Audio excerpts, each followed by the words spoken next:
welcome to Morning Stand-Up. I'm Stacy K, and I'm joined here by... Jay Jurden. What's up?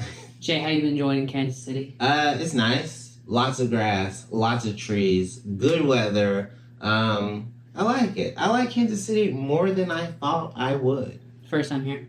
First time here. First time really in Missouri for more than, I want to say, like a little bit. I was in St. Louis one time for like a comic book convention, but that's it. Nice. No, you haven't said nice. You haven't said nice. Well, okay, so if you had come here a year ago, you probably wouldn't like Kansas City as much, mostly just because the airport is so bad that that would have tainted your entire view of the city. I was going to ask, that looks brand new. Oh yeah, brand new. I love that airport now. You real quick getting in and out. But before that, it was like prison. Like it was the only thing you could buy was they had vending machines with avocado toast. No. Yeah. What? That's literally all they in had. The vending machine? Who made it? It's like packaged avocado But toast. when? It goes bad so fast. I asked like a security guard sitting there, like, have you ever eaten one of these things? And he was like, no. Oh, God. Okay, well, I'm happy that I'm visiting now. The shows have been good. The crowds have been good. Laughs. Jokes haven't gone over people's heads. Like, people, they've been really good. Yeah, see, we're not that stupid here. Yeah, they're not that some of Jay's stupid. jokes. Not everyone here is Travis Kelce level dumb. Some people have brains. Yep, that's our guy. She says reluctantly. Man, it got weird. It's been weird Taylor Swift visiting Kansas City. Yeah? All the time. Do you guys get alerts when she touches down? I mean, everyone knows when she's in town. Really? She was basically at all of our home games. So It's like, Chiefs are playing, Taylor Swift's here. So where did she land the big plane? Probably at the Johnson County. There's a private airport in Johnson County, and that's where I did a shoot there once. Okay. It was for shoes. All right. And they had like all these jets and stuff. And I was like standing on the wing of the jet, and then they had me like go inside. What? That's awesome. Pictures inside of the jet. Yeah, it was like 100 degrees that day, and you could see the sweat coming off of me for the shoot. So it was fun. But now I know that airport exists and that rich people use it. So that's where I'm guessing Taylor Swift landed. I'm always surprised because she, like, her whole image is that she should be super comfortable here. Like, if her whole marketing campaign after moving from Pennsylvania to Nashville is that I'm just a country girl who like gets crushes on popular boys, but now that she's like a global, kind of like one of the biggest stars in the world currently, she like can't do any of like the small town shit. Like she can't get regular ass Kansas City barbecue.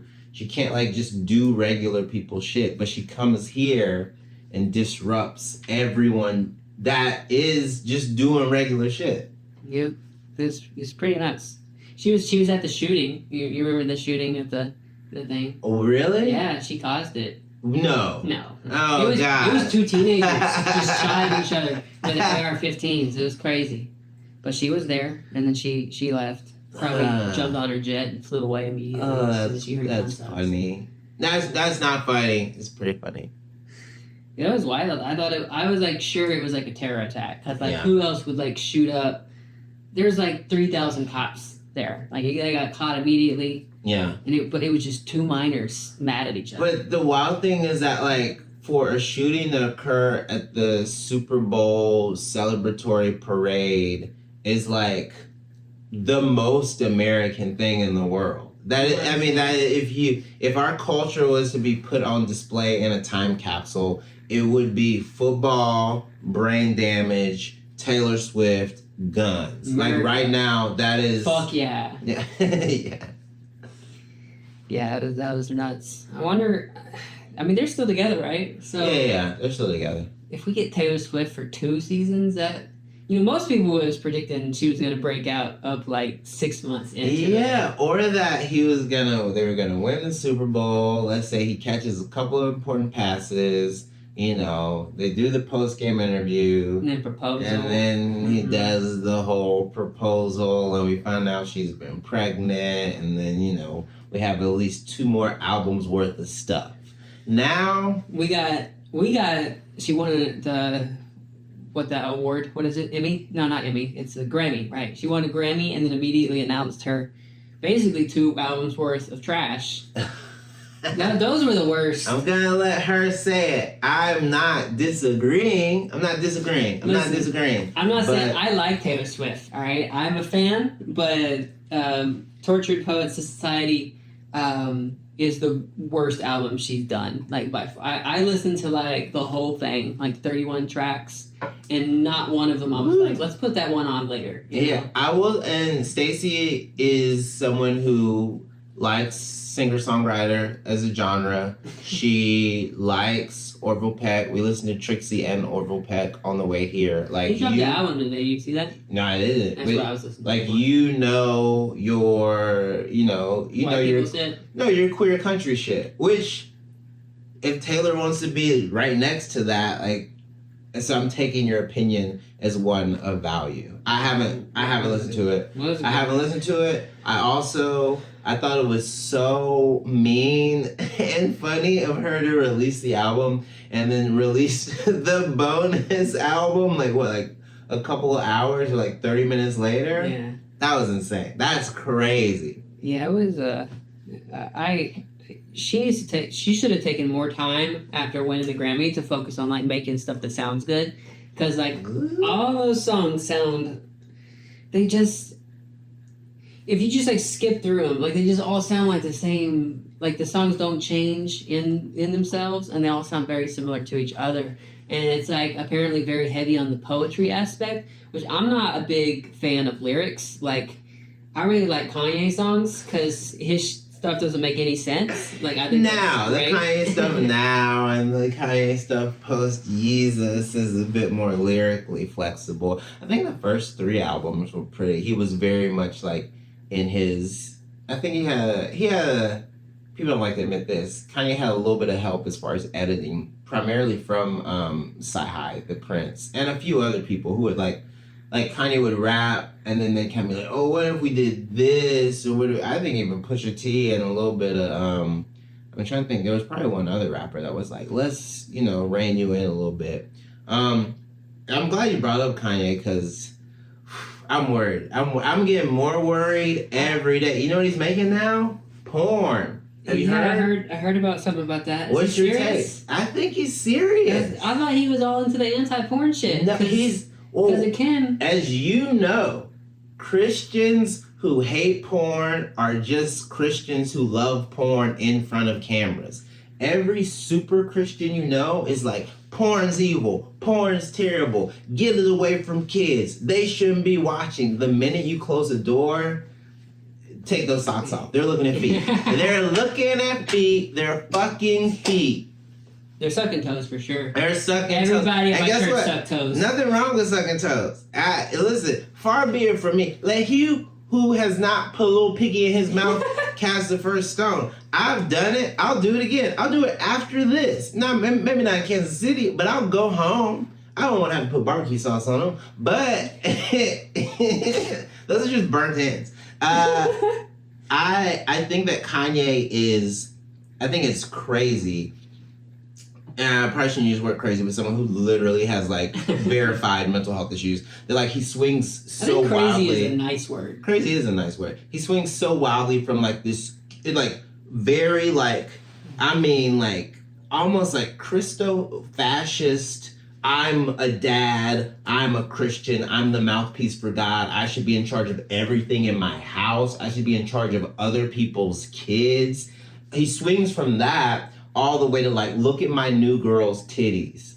Like that is just, there's duality of man right there. To me, there's this like mental and emotional and cultural whiplash that we experience with him that like is kind of funny, but it's also just frustrating because he's the same kind of person. I know 10 years ago, Kanye was like, oh, I hate that rap is so homophobic because one of my cousins is gay, and like people called me gay. People call Kanye gay because he's wearing a pink polo. And now he's like the mouthpiece of like right of center rappers who like also, it's weird. It's weird. So sad. It's sad. It's also, this happened all, but I'm this is conjecture. It happened because his mom died. It happened because his mom died. I think that sent him in a completely different place. He dropped like a few good albums after that, though, right? Yeah, but I think his spiraling and his mental health and whatever specific disorder he has got worse. It got worse after his mom died. It got worse after his marriage and his attempt to control a woman who was already like a celebrity in her own right failed. And then like when you go through a public divorce like that and you're this like crazy public figure and this like egomaniac, you can't ever accept that some things are out of your control. So you start doing shit like threatening Pete Davidson. You start doing shit running like for president. You start doing shit like dating and eventually I guess secretly marrying a girl that just looks like the Great Value version of Kim. You do weird stuff. You think he's ever gonna make a good album again? I think he'll make good singles again. I don't think a good album is gonna come from him until he's in a better place. And this is coming from someone who was a huge Kanye fan. Listen, all of my favorites over the past 2 years have taken massive L's. Kanye in trouble. Drake in huge trouble. It breaks my heart. I was even admitting yesterday. I was like, as a Drake fan, even me, a person who's died in the wool. Yesterday, I was like literally just casually saying, wop, dot, fuck him up. I was like, he is, and now he's moving. Oh, is he? He listed his, I think Calabasas house is like 88 million. He's gonna move. Kendrick. You know where? Back to Canada. We lost him. His ass back to Canada? It's done. He's been deported. It's breaking my heart. That's funny. I didn't know that. Yeah, that's wild. Oh, apparently Kendrick dropped receipts today.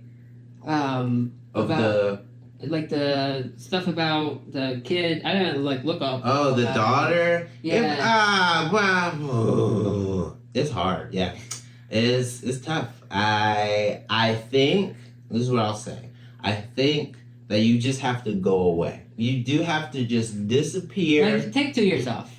Come back. People will be ready for your album again. Yeah. What I would have done is I would have said take most of the summer off, come out at the end of the summer with the summer banger, good summer single, something catchy. He shouldn't have dropped that second diss track. The Pac AI one really kind of messed shit up. And then when Kendrick dropped Not Like Us, and Not Like Us is like a club banger with like a very pointed and basically very explicit call out to the underage stuff. That kind of just... I don't think he should have brought up Millie Bobby Brown. I don't think that was a good idea. Yeah, I think you have to know how they're gonna get you, but you also can't. It's just hard when you have that much shit that people can pull from, and when you also have this many people who dislike you. Like you have Metro Boomin, you have a producer you work with a lot who dislikes you now. You have Kendrick Lamar who dislikes you now. You have A$AP Rocky who dislikes you now. You have Rick Ross who dislikes you now. You have a large group of your fan base now going, well, okay, I really can't defend someone who like is fucking allegedly underage people. Like it's, You think what if Kanye and Drake dropped an album together? No, because Kanye hates him too. Kanye does too. Kanye hates him because Drake allegedly. This is gonna be just title this episode allegedly, because Drake allegedly tried to fuck Kim. Search and Rescue has at the end, or kind of like in the middle of the song, like there's a sample or just like a piece of audio from an interaction between Kim and her mom. And it's just so weird that Drake put Kanye's ex on that album, on that particular track as a reason to like dig at him. Like he does little shit like that. Like him bringing up Pusha T's wife's first name on a track, and him bringing up Kendrick's wife's first name a lot. He does love to do this weird thing where he says a rapper's wife's first name, which like it's not that it's completely crossing the line, but it is like a toe over. It's like a shot. Yeah. I mean, It's kind of like saying, I know a lot about you personally. And you go, whoa, I didn't know we were doing personal shit. We can get personal. But like saying someone's significant other's first name and first and last name sometimes on a rap song, kind of wild. Kind of wild. That's what's... Yeah. What if it's the equivalent of someone during a set after you went up said like one of your ex's names and you'd be like, whoa, what the fuck are we bringing up them for? I don't have any exes. I've never dated before in my life. Never. You heard it here first. Stacy K has never dated anyone. I'm a relationship virgin. You can be the first if you subscribe. Don't tell them that. If you link, like, share, and subscribe, we are raffling off one date with Stacy K. It's gonna be basketball. She's mostly gonna make you pay for Thunder tickets, but yeah. No, I'm not taking someone to Oklahoma City. No. But they're taking you. They gotta fly you out. I don't want to fly. Do you see OKC's airport? That is a shithole. I'm a big fan of OKC Thunder, but I'm not a fan of Oklahoma. That's so I drive there. Yeah. It's like a 5-hour drive from here. Yeah. Drive there, go to the game, leave. Okay. Get out as soon as possible. Smart. But when they're building that tower, they make it tall. Maybe I'll check out that place. Why do they need the tallest building in America? Because they don't have fucking shit. Why right? does Oklahoma City need the tallest building in America? Is that what we want on the United States Wikipedia? Tallest building? Oh, it used to be where? Chicago? It was Chicago for a little bit, and then New York. That one building in New York took it. That one tall, skinny one. Yeah. And then it would be Oklahoma City one. If it's built, we don't know. It could take 5-10 years. I don't know when it's going to be. And architecture style wise, it's gonna look so different from everything around it. Well, everything around it sucks, so that's fine.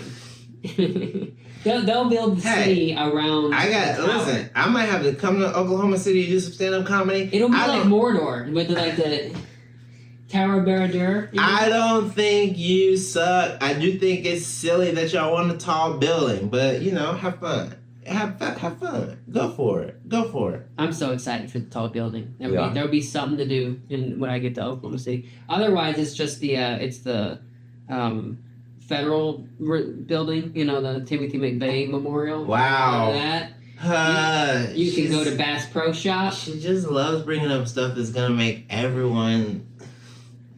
Controversial? No, I don't think it's controversial. I think everyone is aware of what happened with Timothy McVeigh in the Oklahoma City You would be surprised. Oh, yeah. Well, people know what happened. People don't know he was, racist. People don't know anything about, the actual manifesto or, the ideology behind it. But, yeah.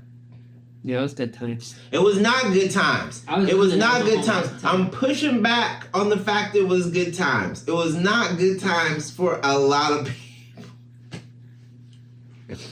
Yeah, we had some terrorism. It's funny how 9/11 really wiped that one off the map. I feel like a lot of people. It was the big one before. Completely forgot. People watched his.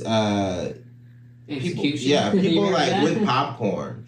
That was crazy. That's America though. Yeah. That's one of the most American things you can do is be like, that guy killed a bunch of people. Ooh, live stream his execution. I can't wait to watch him fry. Turn it up. I thought it was injection. I know, but you know that. Right. Yeah. The chair is I don't even think they really do the chair anymore. Nah. What country you've turned into. I know. Look, the woke agenda. They took the electric chair from us. What's next? I think, and this is my take. I think that the death penalty is going to be one of those things. In 100 years, first of all, America won't be here. But in 100 years, we're going to be like, whoa, what were we doing? We were selling tickets to watch people. God, we're evil. Some people feel that way now. Yeah, I think that death penalty is one of those things that, it's not used very often anymore. But it does get used occasionally. It's tough because, there is, that animal part of your brain. The Buffalo shooter, the guy who killed all those black people in that grocery store in Buffalo. Yeah, every part of my progressive brain wants me to be like, no, it's not on humans, especially Americans who are full of hypocrisy, to sentence that man to death. But then there's a part of me that is so like just it's based on retribution and like I want revenge and I love revenge because it does make you feel good in the moment. I'm like, nah, cook him. Let black people get free tickets. That's how I feel about Dylan Roof. That's how I feel about. Part of me feels like it's on the cops for not putting him down on the scene. Listen. There's some times when I feel like there's people that don't need to be taken alive. Like Osama bin Laden. I'm glad they got rid of him immediately. I don't want any trial of that guy. There's not. Dump him in the ocean. There's not nearly enough people saying it, but we do seem to take in white mass shooters alive. It seems to be very easy, and they'll have like full-on assault weapons, and it won't be a big deal. But then a guy in Miami who answers the door with a gun in an open carry state gets shot in his residence because he had a gun. What are you talking about? It is it's not just weird, it's racist and stupid. But yeah, I mean, every now and then, hey, police, all the police who watch this podcast, all the police who are fans of stand-up comedy, if you see a mass shooter killing a bunch of people, if you wanna take the shot, go ahead, take the shot. I can't stop you. Did you hear about what happened in Arkansas? The Little Rock Airport dude who was so there was an executive of the Little Rock Airport. Okay. He got in a shootout with the ATF and died. Because he was selling guns. He sold at least 500 guns unregistered. Like at gun shows and stuff. This is like... And they tried to serve a warrant on him at like 6 a.m. and he just shot at him. And this was like a rich dude, powerful dude, executive of the airport. And he went down shooting the ATF, which I think if cops did more of that shit... people would be so mad at them. People are going to be very confused at this episode of this. Our political ideologies here on like when and where it's fine to kill people. Yeah, or just like where you're not saying kill people, but you're like, hey cops, y'all got guns now. Hey, come on. You use guns on tons of people who don't have guns. If you want things to be a shootout, if you want to be a police officer because you thought it was going to be the OK Corral, because you thought you were going to be able to like do a bang bang, like, go ahead. Let this shit fly. Why are you scared now? Because they have guns too? Nah, use your training. Exactly. We need more... No, we should stop talking about cops killing people. I feel like... You want to talk about anything else? I would love to talk about anything else. What you got? You want to talk about X-Men? We can talk about X-Men. What opinions you got about X-Men 97? Oh, I love it. Have you been watching it? Yeah, I watch every episode. See, Stacy, thank you. X-Men 97, one of the best, if not the best adaptations of X-Men. And here's why. It's a continuation, but it's also a deep dive. But it's a good story. It's kind of like a number of storylines from, we have like Inferno from the 80s, with the introduction of Madeline Pryor. We have another 80s storyline where Magneto takes over the school. We have a 90s storyline in Fatal Attractions where Magneto sets off an EMP. And they have to go to Asteroid M to make him stop. So we have a number of storylines converging. We have from the later 90s Operation Zero Tolerance with Bastion and the introduction of Prime Sentinels. So we have, and that's just 4 storylines.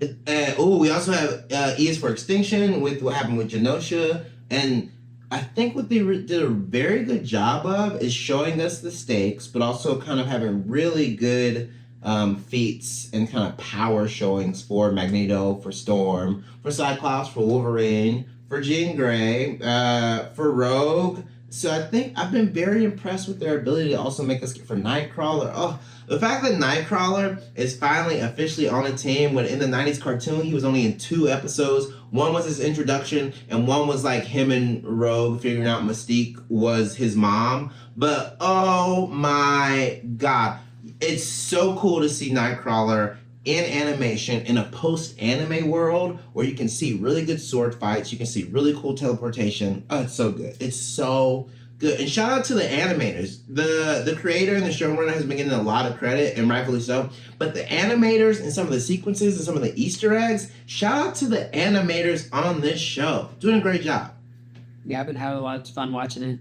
My dad was a big comics nerd. He had a lot of X-Men comics that I read through.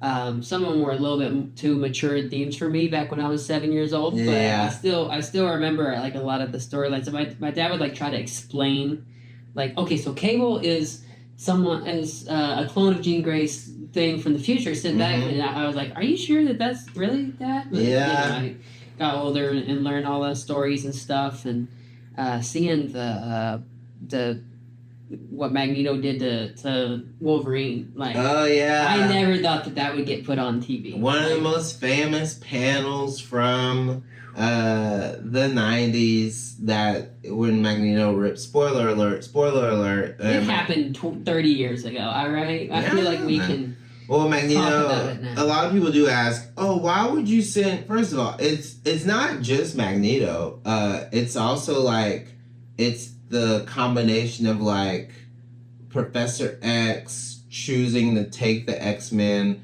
to Avalon / Asteroid M, and Magneto being like, please don't, please stop, I'm telling you, don't do this, and like, it's so funny because the X-Men, two of the most famous members of the X-Men are Colossus and Wolverine, people who should be worlds away from Magneto every fight.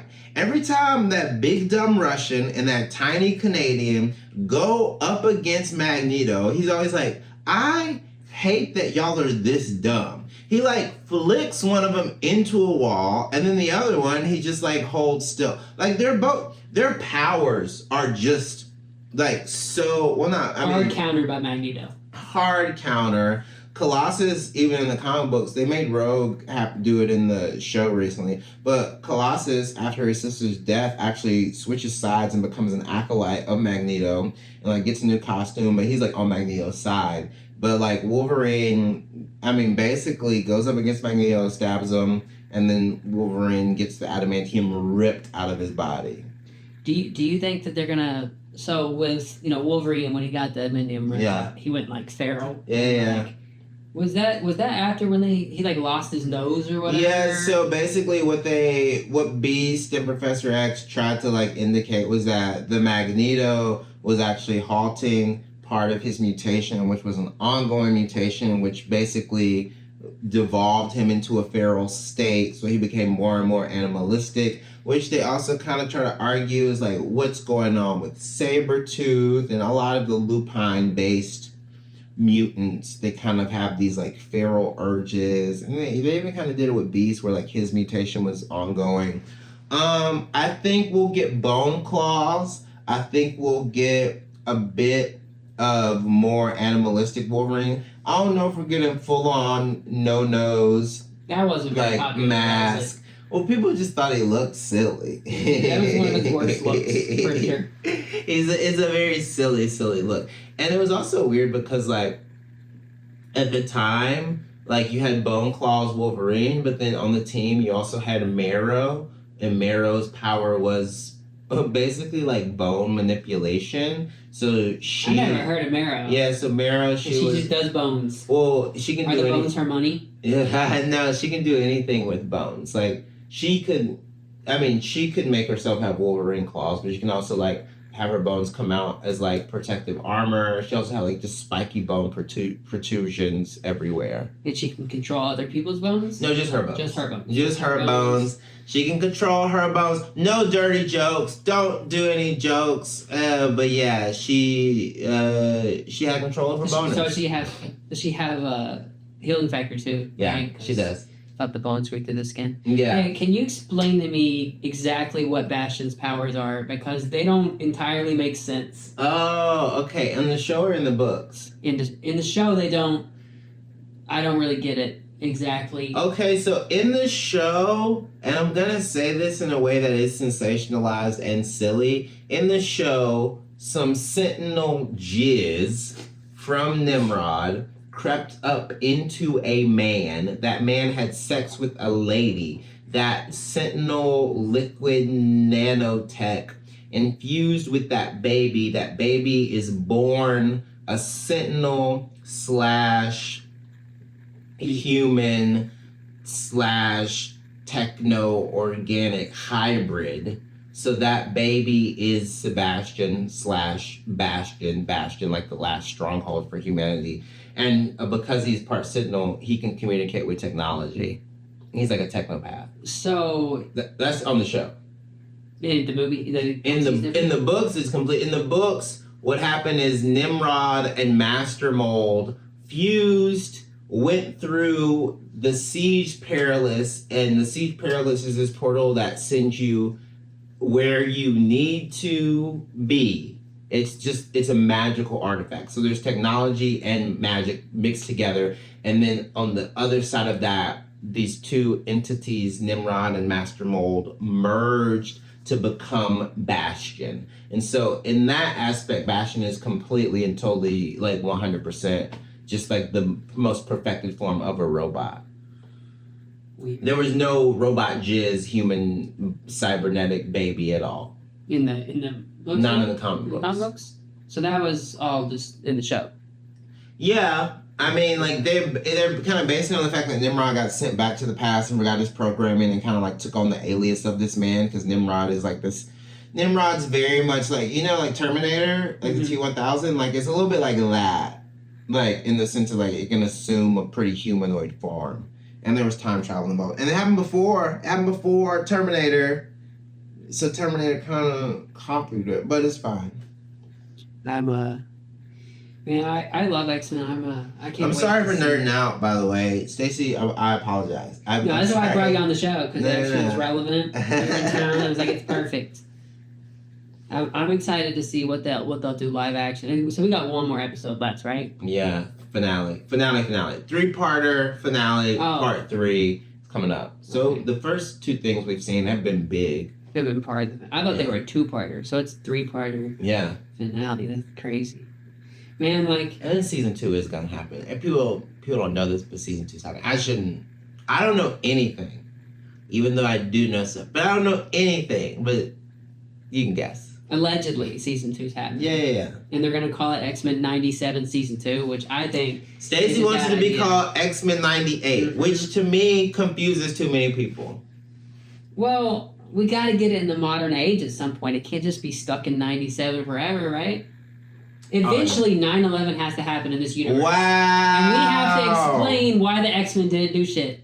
God, there is a very funny comic book. Not funny. I take it back. There's an interesting comic book about 9/11 and Dr. Doom, who is like a supervillain. He's also the ruler of a very technologically advanced country. We love all of the Latvians who are watching, but Dr. Doom is like crying on 9/11, and everyone's kind of like, I don't think Doom would care.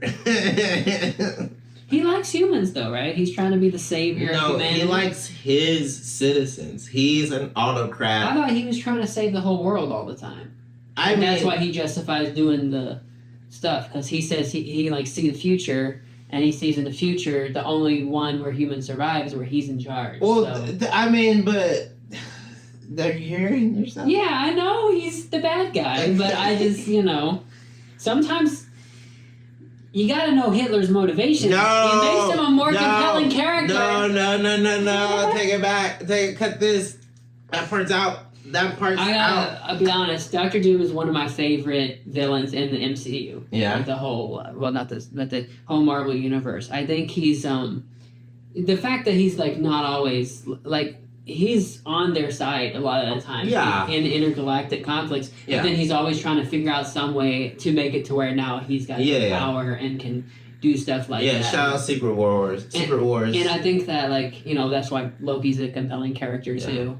And I think that the Marvel Cinematic Universe has been missing someone like Doctor Doom.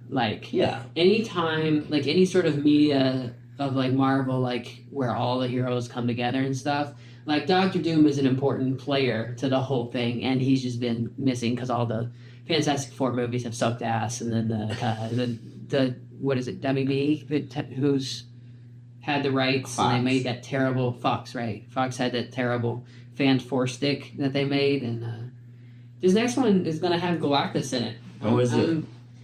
I'm sure it won't be as bad as the last Galactus was. The Cloud? Yeah.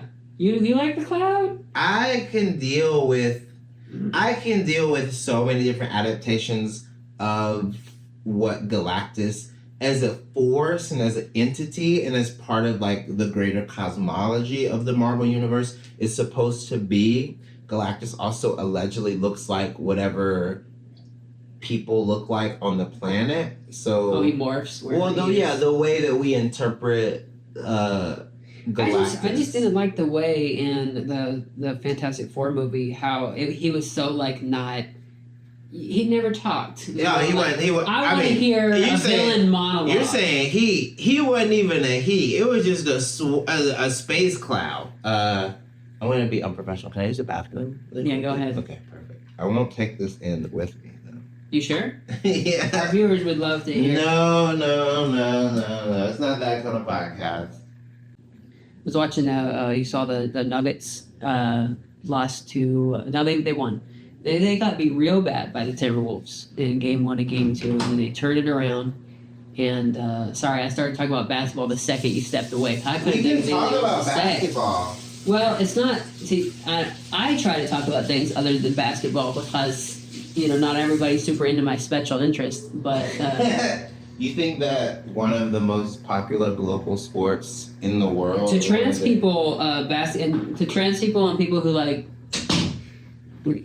There's not a lot of people who like basketball. You don't think you're fans? In this community. I think people who like you like basketball. They like to hear me talk about basketball sometimes, but the kind of, I don't know. I mean, I've been educating people a lot on how the game works, and also because now Caitlin Clark, a lot of people started caring. Yeah. A woman started doing Steph Curry shit, and they're like, "Oh, I have a question. So, in a post Angela Reese, Caitlin Clark, Cameron Brink, Paige Byers world, what do you think this means for like male? This sucks to say, male women's college basketball fans, because now when the Iowa game gets more eyes than any other game, now they're gonna have to do better about covering these games. Yeah. They're gonna have to put some of these games in prime time. Like Dawn Staley, I think Dawn Staley is gonna have to be celebrated the same way we celebrate some of these other coaches. Right. Yeah. I think that the WNBA is really going to start to take off now because we got a bunch of stars. I don't know if they're that much better in talent-wise than other players were, but they cultural impact. Yeah. Especially Caitlin Clark. Visibility. All the stuff that she did with everybody like seeing those off the dribble from the logo threes. Yeah. And it's a lot easier to get the ball in the basket with a 28.5 from really long distance. Yeah. So I'm a little surprised that there hasn't been a Caitlin Clark yet, because I think that because the ball is heavier. Yeah. And it's wider. Yeah. So when you shoot it from range, it's got to have so much velocity to get there. Yeah. So the margin for error for getting it in the hole from the logo is a lot narrower with a 30.0 than it's. And I say this because I've been shooting with a 28.5 lately, and I'm so much better at shooting. This women's sports stuff is so much easier. No, I gotta show it. Look, Caitlin Clark's not the only one who can do this. Oh my God! Don't start that, Stacy. I'm gonna challenge her to a 3-point. I would definitely lose, but I can make a few. I think that this is my favorite part of it is seeing everyone also realize that these women are very good athletes, but also, and I'm just gonna say it, they're such good spokespeople. They can literally do it all. They can be great on the court. They can be great off the court in fashion stuff. They make the coolest TikToks. They're young. They make the funniest TikToks. It's wow. They can do all the TikTok dances, and none of their teammates are gonna make fun of them. They're like, it's wild because the marketing behind, particularly Angela Reese and Cam Brink, both of them can do everything in the culture for young fans now.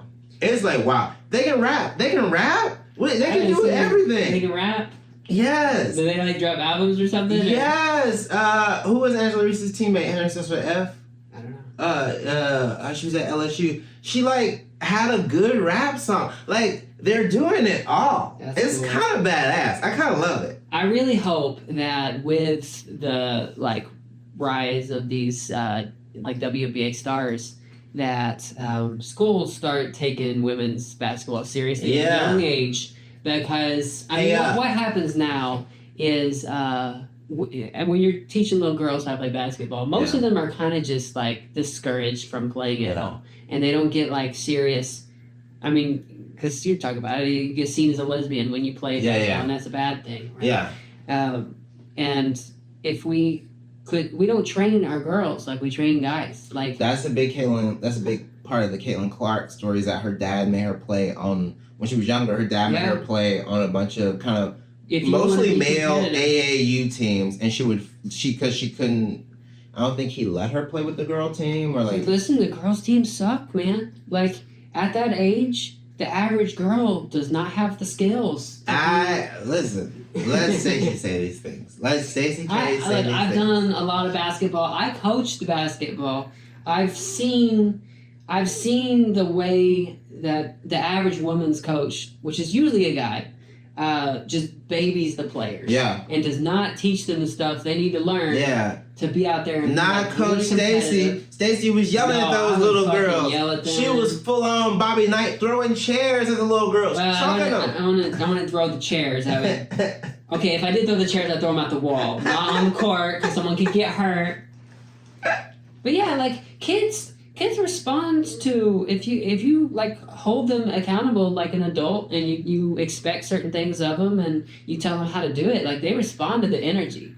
And a lot of women's sports, like young women's sports, the coaches just kind of let them do it. Like they don't bother, and they'll find like one girl who's good, and it's like, okay, pass the ball to her and let her do all the shots. And they don't bother to teach all of the fundamentals to every girl on the team, so they just end up fucking quitting. And then you get up to the higher levels, and then you've got like Caitlin Clark, who's just so much better than all the other girls that don't have those skills. Yeah. That she's got to play with boys if she wants some competition. So. Teach these young girls how to set picks. Teach these girls how to take shots from the elbow. Here's the biggest thing for me. Teach these girls how to fucking jump, okay? Ooh. If you watch a lot of young girls basketball, like even like high school and stuff, they sit under the fucking rim like this and hope that the ball comes to them. Okay. You got to jump for it. And I was informed that cis girls have a tendency to wet themselves when they jump, which is a big reason why they don't jump. So maybe I'm being misogynist here or cisphobic or something, but like you can't play basketball if you can't jump. It's the same thing in volleyball. Women jump in volleyball. Women leap in volleyball. Yeah, because they take volleyball seriously. People, whenever they're coaching volleyball, they expect women. That is a good comp. Yeah, that's a very good comparison. Because like women are supposed to play volleyball. Oh, they're not really supposed to play basketball. Cultural. I get it. I'm hearing it. I just want to see a bunch of like high school girls fucking jumping up to try to rip the ball out of the air instead of hoping it comes to them. It's so frustrating to watch. This is very enlightening. I am learning things, but it also makes sense because it went from being like, oh, Lisa Leslie is the only person you've ever seen dunk, and then Candace Parker was dunking a bit more. And now like a lot of women in the college basketball world can dunk. They can dunk in practice. Some of them can dunk in games. But like, if you're 6'4", you probably can dunk. But I'm not 6'4". I can't dunk. I can come close. I can get rim. But yeah, let these girls jump. Make these girls jump. It does sound misogynistic when I say it as an older man that I'm asking these young girls to jump up and down. So maybe that's also part of it. Like who is delivering this news? Is it someone with a bunch of experience as a coach? Or is it an older gentleman with binoculars? So be careful about who's asking you to jump. Is it on the court or is it on the trampoline? Okay? Is it a basketball game or is this the end of the man show? I don't know. So, and I also, there's only 8 teams in the WNBA right now. And Toronto just got a team. Did they? Yeah. So they have 9 teams now? I think they're going to have to do 2 expansion teams. Oh, okay, cool. Well, I mean, a lot of cities are wanting a pro sports team, and the NBA, I mean, the owners have to all agree. Like, that's how NBA expansions work. All the owners got to be like, okay, we approve the expansion to another city. Yeah. And the owners don't really want to expand because they think that dilutes the value of their own teams because that's their asset. There's more teams out. There's more professional teams out there. One, that they can lose to, and two, that there's games everywhere, so it's not special. And I think that there's a lot of room to expand in the WNBA because, one, WNBA players are cheap. So you don't have to be playing. Listen, like a basketball. What is the salary cap for NBA now? I don't know. I mean, it's in the $100 millions. You got to pay a fuck ton of money to all these players, and like Caitlin Clark's salary is $70,000 a year, and I think that there's a lot of but people. It's a fun game. Like if people take it seriously and promote it and like the NBA does, it can be great for a city, and I hope that we get some expansion. But we're getting these new players in that are really talented, and maybe the pool because it's still in college. Yeah. You've got 4 teams that are serious, and everybody else is just gets destroyed. UConn, South Carolina, Iowa, and LSU. LSU, yeah, and Tennessee for a very long time. Yeah. But it's because like the women who are prepared for like high level D1 sports, like they get like whittled out. They never get the skills that they needed to get up to that level. So maybe it'll take a while before we get like a full WNBA roster of like 30 teams. Because right now we got 10. Are we getting 10? Yeah. So Toronto, you don't know what the other. I don't know what the other one's gonna be. But I mean, I went to high school. Stacey's heard this. It's in my set. I went to high school that had like 5 different like state championships when it comes to women's basketball. I think we had like 4 WNBA players. We encourage, and once again, this is like a cultural thing and it has to be encouraged. We encouraged girls who were good at basketball not only to play, but to fucking play hard and to win. And when our boys' team was nothing, our girls' team, people were lying about where they lived in the district so they could go to the middle school that was a feeder school for our high school because they liked the coach and they knew that those girls would get like trained and those girls would have a good chance at going to college and playing ball in college, and a few of them would be able to definitely go to WNBA. That's cool. It was just like a cultural thing. Yeah. And it was something that like was said. And it really was just like people believing in women's sports in a way that hopefully continues. My dad coached women's sports. And I would like high school. Yeah, because my sister was pretty good for a girls. Like she dominated at the girls level, and I was always jealous of her because I was like, I'm better than her. Was your sister as tall as you? She's a little shorter. Like I think she's 3 inches shorter. Yeah.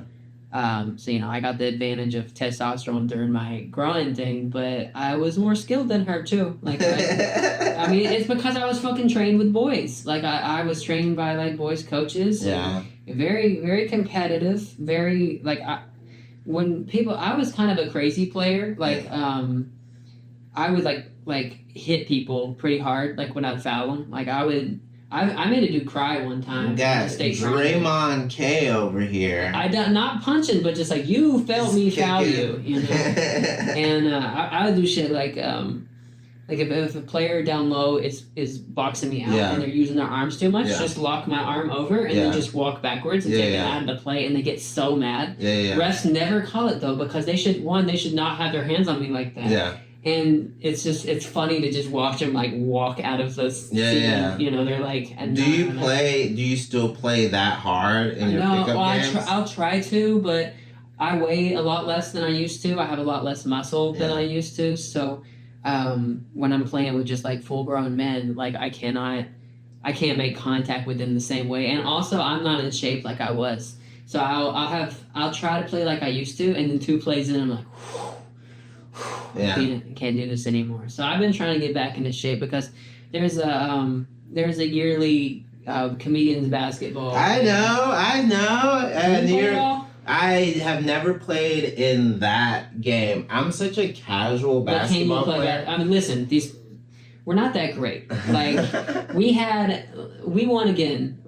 The comedians had never won until the year before last year, and then Tech Lie. Yeah. He's really good. Jonathan. Yeah. He scored like I think 30 points in that. He was our best player defensively. Yeah. And so we won that year by a little bit. And the comics with height that actually play ball is Gary Goldman. Gary Goldman actually hoops. Ben Marshall from SNL, part of the Please Don't Destroy boys, the redhead. Ian, what's his name? Which one? Ian Lara? Yeah. Yeah, Ian Lara grew up hooping. Yeah. Stacy actually plays. Mike Cannon plays. Mike Cannon plays enough. I don't remember Mike Cannon that much. Salt and Pepper Hair at New York Comedy Club a lot. Goatee. Yeah. So it's like I think they're like enough players. But yeah, Tech Lab. We beat Industry 2 years in a row. Okay, so they're going up against Industry though. So they're going up against bookers and agents and managers. All right, so they had some good players. Okay, yes, they're all white, but you hear this? A lot of them are Jewish, and they're good at basketball. They got game. Jewish people in America do love basketball in a way that I think is so funny. Young Jewish boys, they love the NBA. They love basketball. Every bar mitzvah, basketball themed. They love basketball. They love rap. They love basketball. So yeah, that makes sense. Did you know back in the race science days, white people didn't want to play Jewish people because they said they were too crafty.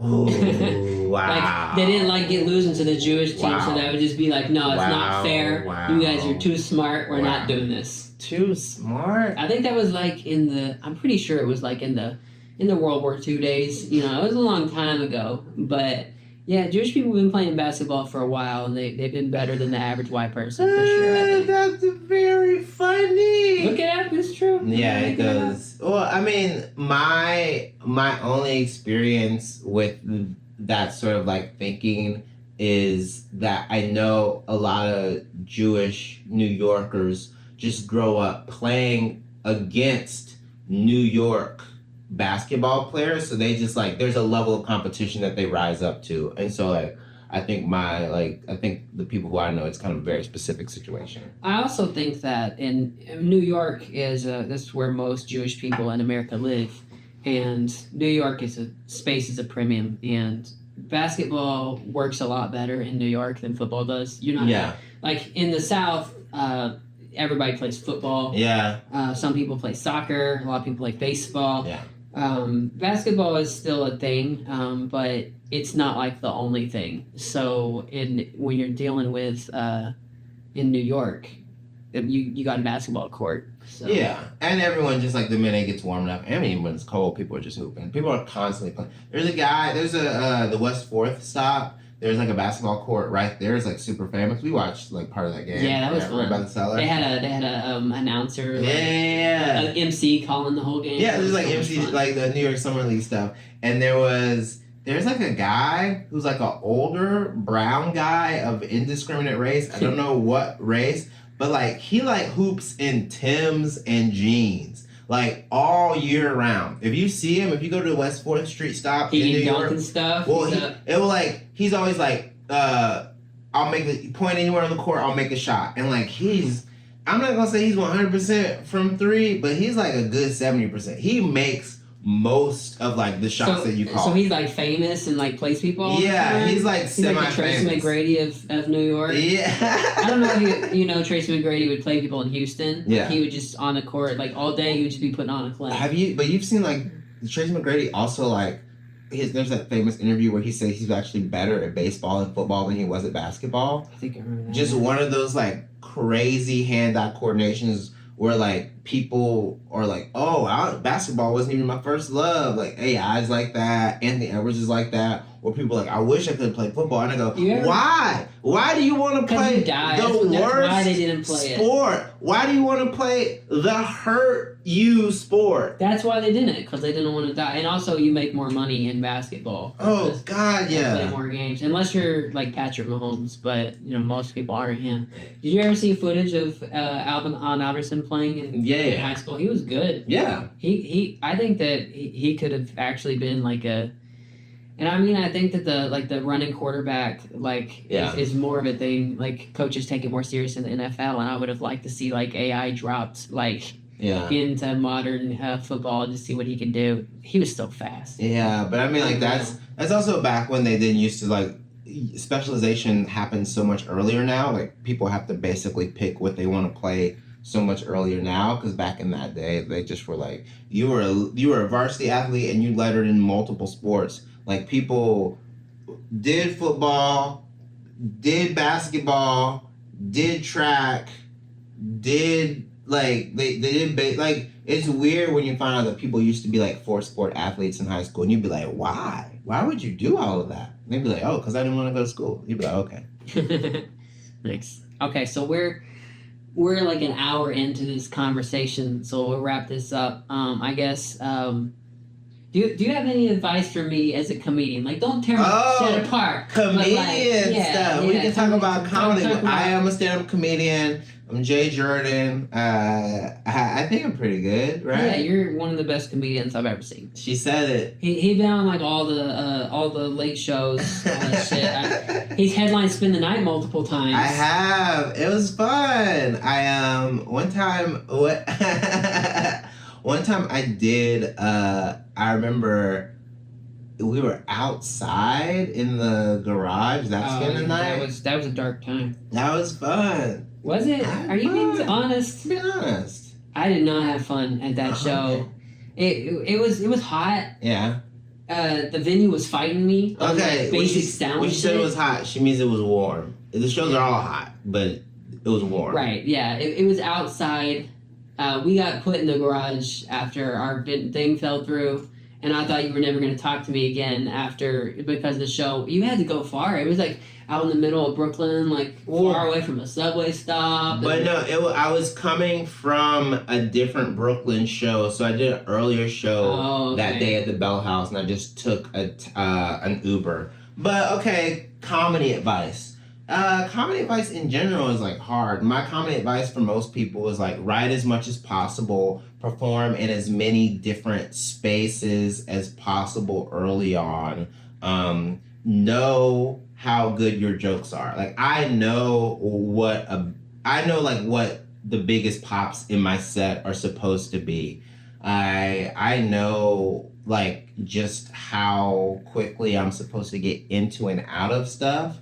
I try to not tell people like what they should write about, but I mean, when I see someone, I kind of am always like, oh, that sounds very interesting. I want to hear more about that. I mean, we've talked as far as like how we even approach talking about queer and kind of like trans stuff to non-queer and non-trans audience members, and what the level of specificity you want to get into with kind of like lay folks, like, you know, just like flyover country, the majority of comedy fans. You gotta be like dumb it down for the civilians. I don't say you gotta dumb it down. I just think that you have to be funny enough. Oh, what's the math? I think I want people to find the universal nature of my specificity, but I never want to lose the specificity in an attempt to like appeal to like a general audience. So it's just a balancing act. And like, I think that some people do a very good job with queer crowds, and some people do a very good job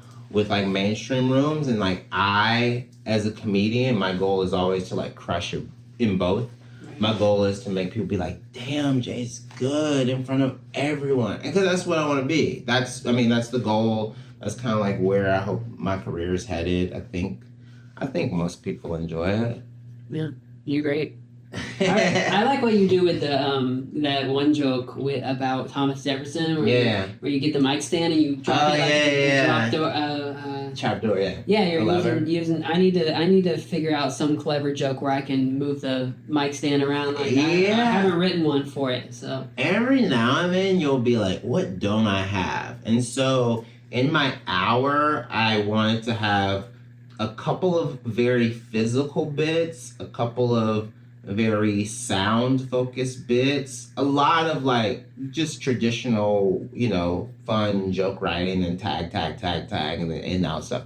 But like I don't think the act outs are inherently bad. I think when you rely on them, I will kind of start to make fun of you if like if your set is basically just you pantomiming every fucking thing. But I think that some physicality is very helpful on stage. It can add a third dimension. And we're still in a very performance-based medium, so you should be performing. You should be working up there. It's a lot of motherfuckers who are lazy. Stop being lazy. Move around a little bit. What are you scared of? You're scared to move in front of these people who pay money to see you stand up and talk for an hour? Also, stand the fuck up. What the fuck are you doing sitting down? Less than 10 minutes? Big J.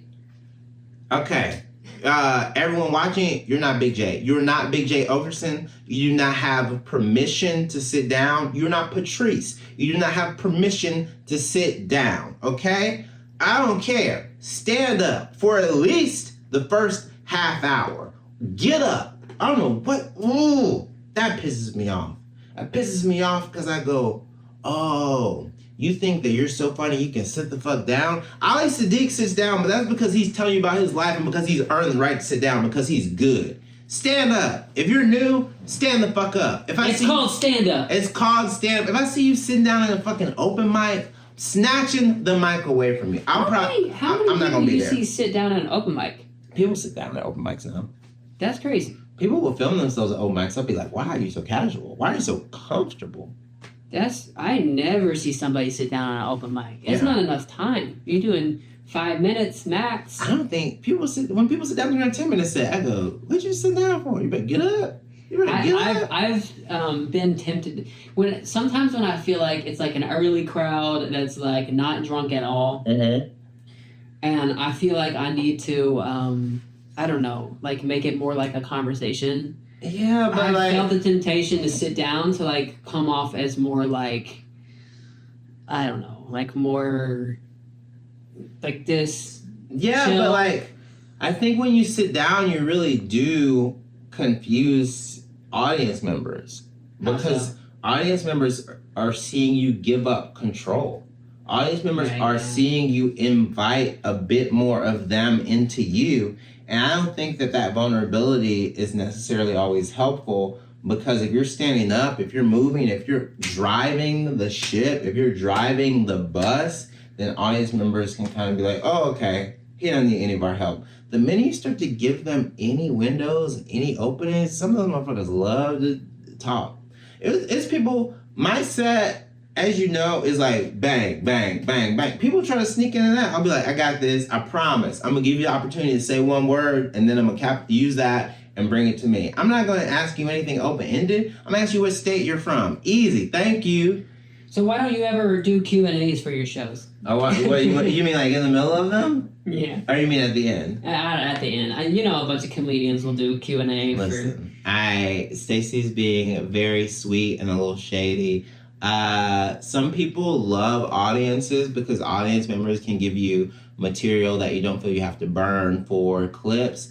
I mean, we've all done a little bit of crowd work. Everyone does a little bit of crowd work. I don't want to fucking turn it into like that. I never want my audience to be comfortable enough to think they're gonna try to out funny me. It happened last night. Every now and then someone will say something that they think is gonna be like a hilarious joke to you, and you're like, okay, moving on. And they're like, oh no, it didn't work. I'm like, yeah, it ain't gonna work. It ain't gonna work. That's not why you're here. You're here to enjoy me, and we're going to laugh together at the stuff I say. But no, I ain't trying. Like, I think that so many audience members, because they love comedy, they sometimes go, I'm helping. And I go, it's very helpful? Just you laughing. Enjoy yourself. Drinking enough. Have you ever had somebody trying to help you and they'll buy a ticket to your show even though they can't show up?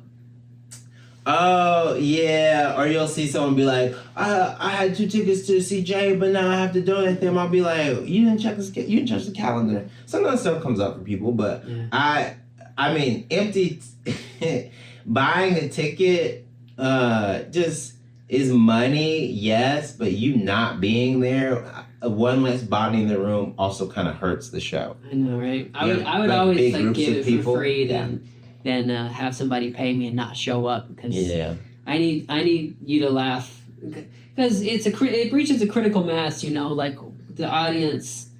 If there's enough people laughing, it's like they feel more encouraged to laugh, and it's like a fact that just there's an amount of get to that. There's an amount of anonymity that being in a crowd laughing and a crowd laughing grants you, because some people are very scared of their laughs, and some people don't want to be the people laughing loudly that they might get called out. Like there's also a fear of being singled out at comedy shows now because of clip culture and because of a number of factors, recent and in the past. But when you have a big group of people laughing, people can kind of hide in the crowd.